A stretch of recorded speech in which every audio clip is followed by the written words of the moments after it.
For 2 decades, Maria Callas was the most electrifying voice in opera. People crossed continents just to hear her sing, and grown men wept in their seats. But behind the standing ovations and the headlines was a woman who was lonely, in ways almost no one around her noticed, who loved deeply, was hurt deeply, and died far too young in a Paris apartment with almost no one by her side. This is the story of Maria Callas, not just the diva, the woman. A childhood nobody would have chosen. She was born Cecilia Sophia Anna Maria Callas on December 2, 1923, in New York City. Her parents were Greek immigrants. Her father, George Callas, was a pharmacist who had come to America with hopes of a better life.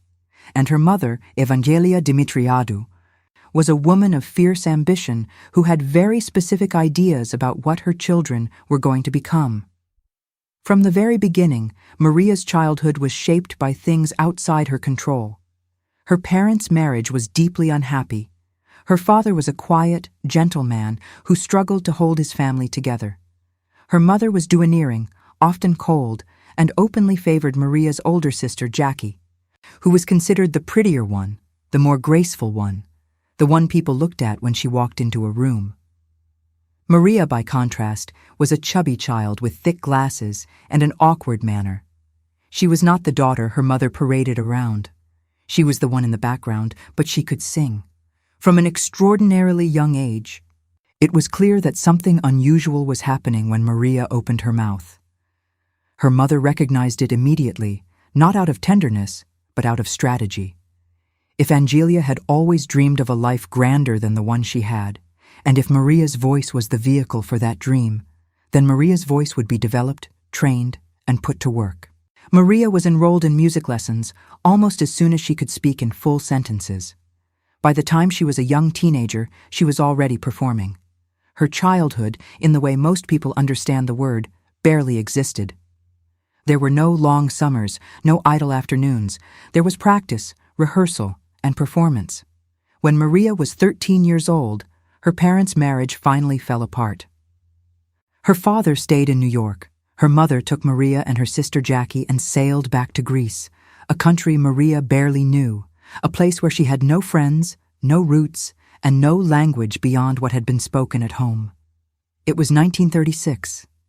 Greece was not a peaceful place, and the years that followed would be some of the most difficult of Maria's life, though almost no one who later celebrated her would ever fully reckon with what she went through during that time.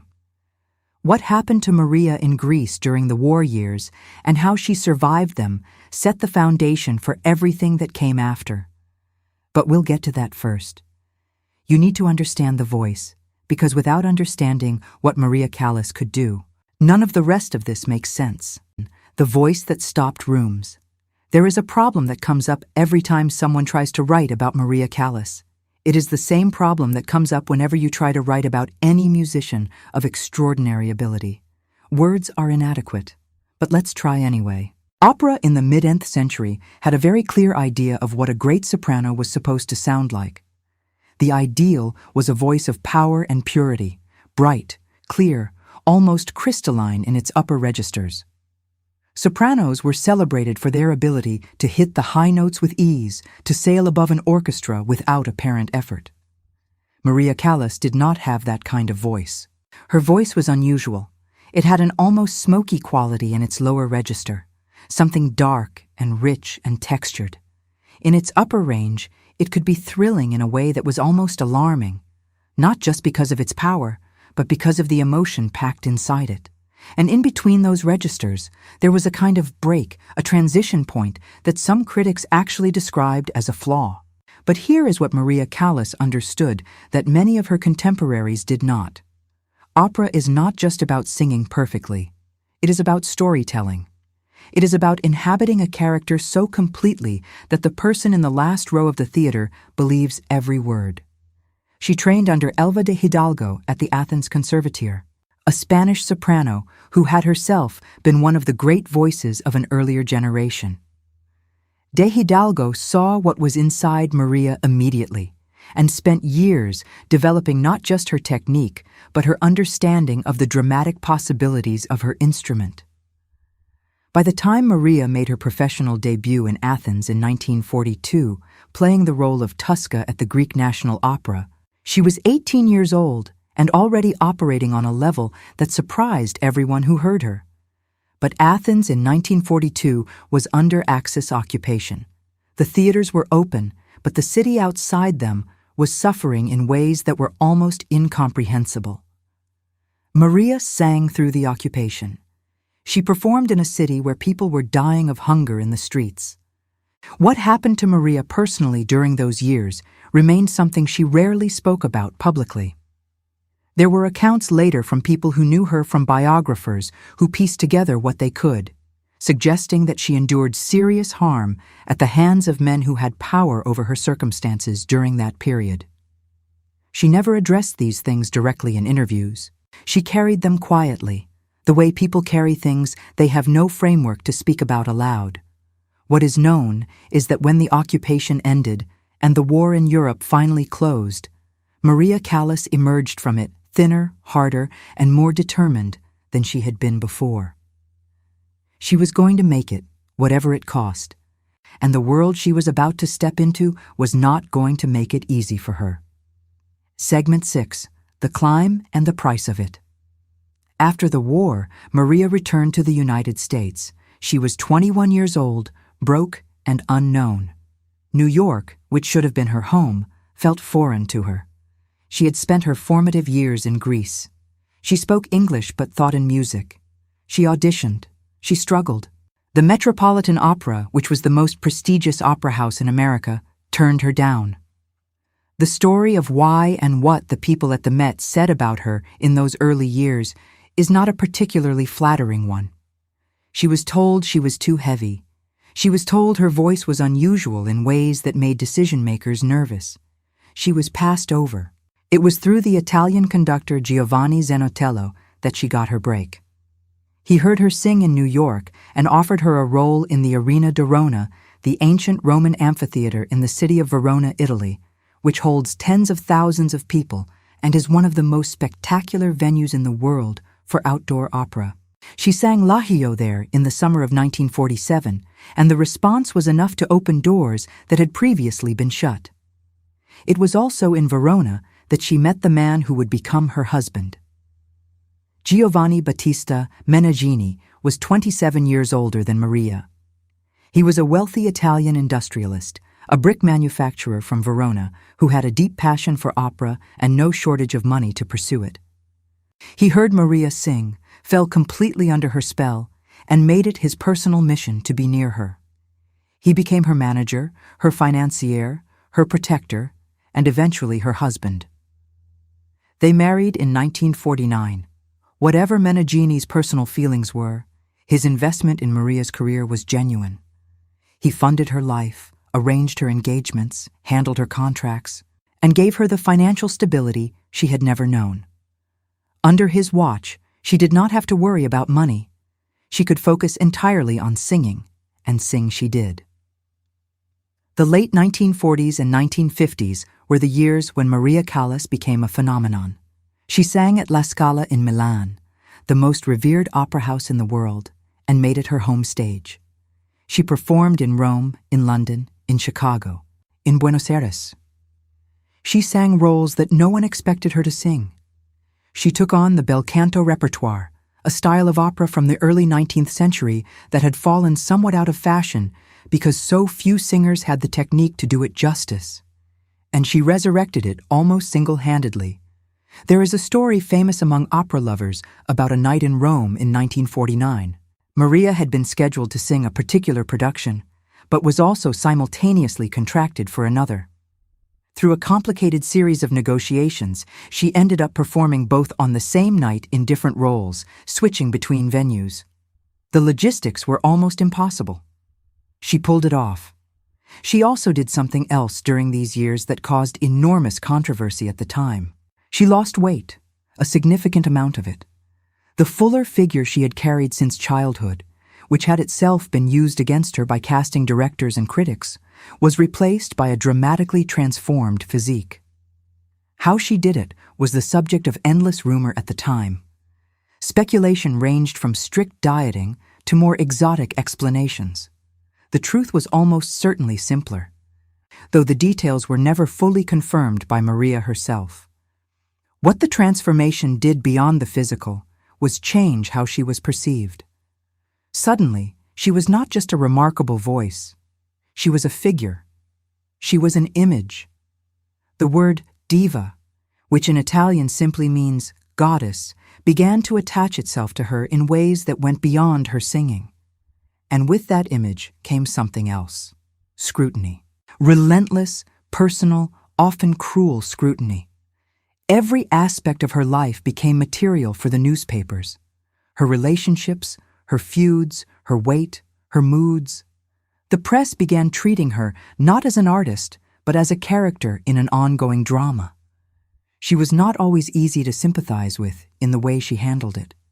She had a temper. She canned performances. She clashed with colleagues and management. She sued people and was sued in return. The stories of her feuds, particularly her complicated relationship with the soprano Renata Tebaldi, who was seen by many as her great rival, filled the gossip columns of 2 continents. But here's the thing about those stories that often gets lost.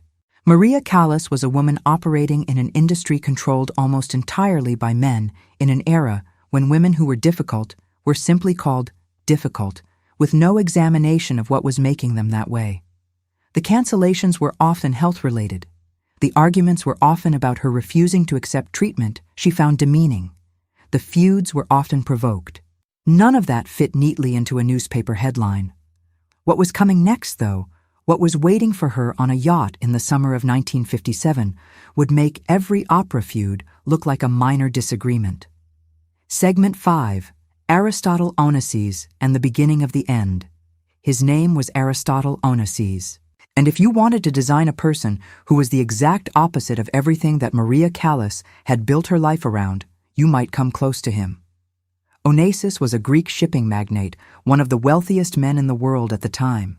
He was short, broad-shouldered, and physically unremarkable in a way that he compensated for with an almost overwhelming force of personality. He had grown up poor, had built his fortune from almost nothing through a combination of extraordinary intelligence and complete ruthlessness, and had spent his adult life collecting the things that money could buy: ships, islands, politicians, celebrities, and beautiful women. He was also married. His wife was Tina Livanos, the daughter of another Greek shipping magnate, and they had 2 children together. Maria and Onassis met formally at a party in Venice in 1957, though they had been in the same social circles before. The meeting that mattered happened on his yacht, the Christina O, a converted frigate that Onassis had refitted into one of the most spectacular private vessels in the world. Winston Churchill was a regular guest. Monaco royalty spent time aboard. It was a floating world unto itself. When Maria came aboard, she brought her husband Meneghini with her. What happened over the weeks that followed was slow at first and then very fast. Onassis pursued her. He was the kind of man who pursued things with complete focus. And Maria, who had spent her entire life being told she was not the pretty one, not the desired one, not the chosen one, was not immune to what it felt like to be chosen by a man who could have anyone. By 1959, her marriage to Meneghini was over. He was devastated. He had given her a decade of his life, his money, his management, his name. He later spoke about it with a bitterness that never fully left him. Maria and Onassis became one of the most written-out couples in the world. The paparazzi followed them everywhere. Their photographs appeared on the front pages of newspapers in a dozen countries. They were glamorous and loud and completely visible, which was in many ways exactly what Onassis wanted. But what did Maria want? She wanted, it seems, something very simple. She wanted to be loved, not as a diva, not as a voice, as a person. Onassis was not built for that. He was tender with her in certain ways and withholding in others. He encouraged her to step back from the stage, and Maria, who was beginning to experience real and serious difficulties with her voice, found reasons to agree. She canceled engagements. She performed less and less. The voice that had defined her entire existence began to feel unreliable in ways that frightened her. In 1960, she became pregnant. She lost the child. It was a son. The grief of that loss, which she expressed in private and almost never in public, stayed with her for the rest of her life. Onassis grieved in his way, and then he moved on. He was not a man who sat with sadness for long. He had other interests, other women, other ambitions, and the most devastating of those ambitions was about to reveal itself. Segment 4, Jacqueline Kennedy and the Final Humiliation. In October 1968, Aristotle Onassis married Jacqueline Kennedy, the widow of the assassinated American president, one of the most famous women in the world, the symbol of a specific kind of American elegance that had captivated the entire planet for most of a decade. Maria found out the way many people found out through the newspapers. She had not been told. There had been no conversation, no warning, no private acknowledgement of what was coming. After nearly a decade of being at the center of Onassis' life, she was simply left behind and then replaced in the most public way imaginable, by perhaps the only woman in the world whose fame exceeded her own. The press had a field day. They printed comparisons. They ran photographs side by side. They published quotes, some real, some invented, from people close to both women, feeding the narrative of rivalry and humiliation. Maria, to her lasting credit, did not collapse publicly. She gave interviews in which she spoke about the situation with a dignity that must have cost her a great deal to maintain. She said Onassis was free to do as he liked. She wished them well. She moved on, or appeared to privately. The people who were close to her saw something different. The light in her had changed. She had never been a buoyant person. Her childhood had not produced buoyancy. But there had always been a kind of forward momentum in her, a drive that kept her going. After the Onassis marriage to Jackie Kennedy, something in that momentum slowed. She still had her art, except that she didn't. Not really. Not the way she once had. The voice that had made her a legend had been deteriorating for years. The reasons were multiple and complicated. She had always pushed her instrument to the absolute edge of its limits. She had sung roles that were extraordinarily demanding. She had lost a significant amount of weight in a relatively short period of time, and some vocal coaches and doctors later suggested that this had affected the musculature around her vocal cords. She had also, during the Onassis years, significantly reduced the amount of performing she was doing, and a voice like any muscle suffers when it is not regularly used. By the late 1960s, the soprano that had commanded La Scala and the Royal Opera House and Carnegie Hall could no longer consistently produce the sounds that had made those audiences weep. There were still performances, some of them remarkable, evidence that what had been there was still present somewhere inside her, if not reliably accessible. But the certainty was gone, and for a woman whose identity had been entirely constructed around the certainty of her art, the loss of that certainty was not just professional, it was existential. She tried a comeback. In 1973 and 1974, she toured with the tenor Josep de Fano, a man she had known for decades who had been one of her great partners on stage in a series of concerts across Europe, Japan, and North America. The tour was called simply the Callas de Fano Tour, and it was followed by audiences who were desperate to see her one more time. The reviews were not uniformly kind. Critics, who had the recordings of her peak years as the standard of comparison, found the 1973 concerts heartbreaking. But the audiences loved her. They gave her standing ovations. They screamed her name. They wanted to be in the room with her, because being in the room with Maria Callas, even at less than her peak, was still something you did not forget. After the tour ended, she went home to Paris. Segment 3, the Paris apartment. She had been living in Paris since the late 1960s. Her apartment was on the Avenue Gormandel in the 16th arrondissement, a quiet, wealthy neighborhood of wide, tree-lined streets and cream-colored buildings. The apartment was large and beautifully furnished, filled with the objects that a life of wealth and fame accumulates: paintings, sculpture, photographs, the material evidence of a world she had moved through, She lived there largely alone. She had a housekeeper, Bruna Lupi, who had been with her for many years and was perhaps the person closest to her in her final years. She had a butler. She had a small circle of friends, some devoted, some hovering around the edges of her fame. She had Fuyo Mazadri, another long-Irving member of her household. But the great love of her life was gone. The career that had defined her existence was largely behind her, and she was 50 years old, which in the world she had moved through was not old, but felt like it might be. She was not idle. She gave master classes, sessions where young singers would perform for her and she would work with them on their technique and their interpretation. A documentary was made of one of these sessions at the Juilliard School in New York in 1971, and it remains one of the most extraordinary recordings of Maria Callas that exists.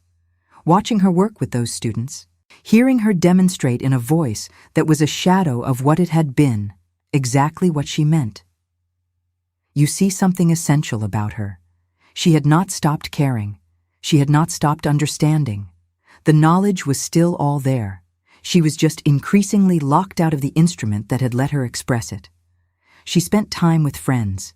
She socialized occasionally. She read.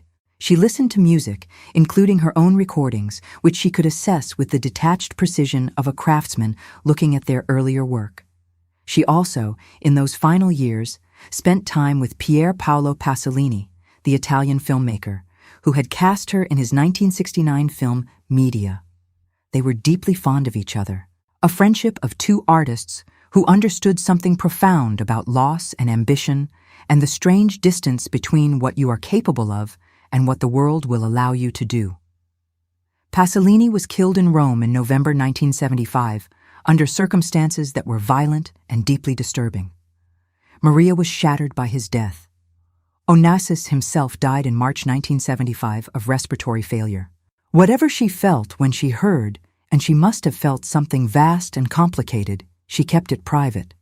By 1977, she had largely stopped going out. The woman who had once swept into La Scala in furs and diamonds, who had commanded rooms by simply existing in them, was spending most of her time inside her apartment on the Avenue Gorge Mandel. Friends noticed that she seemed withdrawn. She had trouble sleeping. She had lost weight again. She was taking medication to manage what appeared to be significant fatigue, though the exact nature of her health difficulties was not something she disclosed. In the late summer of 1977, she summoned some energy she had not had in months and seemed briefly, to those around her, a little more like her old self. She had spoken about wanting to direct operas, a way of staying connected to the art, even as performing became less possible. She was making plans. On the morning of September 16, 1977, Maria Callas was found in her apartment by her housekeeper, Bruna. She had died of a heart attack. She was 53 years old. Segment 2. What Followed and What Remains. The news reached the world within hours. There were tributes. There were editorials. There were long pieces in every major newspaper in Europe and America attempting to put into words what she had meant and what had been lost. The people who had booed her in bad moments. And there had been bad moments. Real ones. Nights when the voice had failed her in front of thousands of people lined up to mourn her, along with the ones who had loved her unconditionally. The circumstances of her final months became in time the subject of significant scrutiny. Questions were raised about the medication she had been taking, specifically a drug called Mandrax, a sedative which she had been prescribed and which was later identified as potentially harmful with long-term use. Some of her close acquaintances later suggested that her withdrawal from public life in her final months was connected to the effects of this medication. None of this was ever definitively established, but the questions lingered. Her estate became the subject of a legal dispute. She had left no will. A strange oversight for a woman who had been as deliberate about her professional life as Maria Callas. Her fortune, which was considerable, was contested between parties, including her arranged mother, Evangelia, who had spent years trying to insert herself back into Maria's life after the two had become deeply estranged, and the two servants who had been with her at the end. The estrangement from her mother deserves its own moment. Evangelia had pushed Maria toward music, not out of love, but out of ambition. When Maria's fame became enormous, her mother attempted to profit from it, including at one point writing a book about Maria without her daughter's blessing, a book that Maria described as a serious betrayal. The two did not speak for many years before Maria's death. Evangelia outlived her daughter by 5 years. She never publicly reckoned with the complexity of what she had put Maria through. The ashes of Maria Callas, after some dispute, were eventually scattered in the Iron Sea. The stretch of water between Greece and Turkey that she had known since childhood and returned to in her mind throughout her life. It was a Greek ending for a woman who had been born American, but had always at the deepest level understood herself as Greek. Her recordings, of course, remained, and they remained still. This is one of the more interesting things about Maria Callas. She is, if anything, more famous now than she was at the height of her career. The recordings have been remastered and re-released multiple times. Young singers study her, scholars write about her, documentaries are made, films are planned, her face appears on posters and in galleries. Her name is invoked whenever people try to describe what great operatic singing is supposed to feel like. There is a particular recording of the aria Casta Diva from Bellini's Norma made in 1954 that circulates endlessly, particularly in moments when people are trying to show someone who has never heard opera what it can do to you. It is not a technically perfect recording. There are places in it where you can hear the effort, hear the work behind the sound. But there is something in it that bypasses all of that. Something that goes directly into the body and stays there. That is what she was. That is what she had. And that is what the world lost on a September morning in Paris in 1977 in an apartment where she had been for too long mostly alone. Segment 1, the question she never got to answer.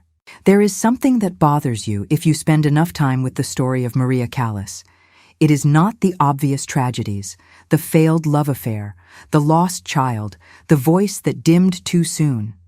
Those are heartbreaking, but they are the kind of heartbreak that the story of any brilliant life contains somewhere. What bothers you is the question of what she might have become.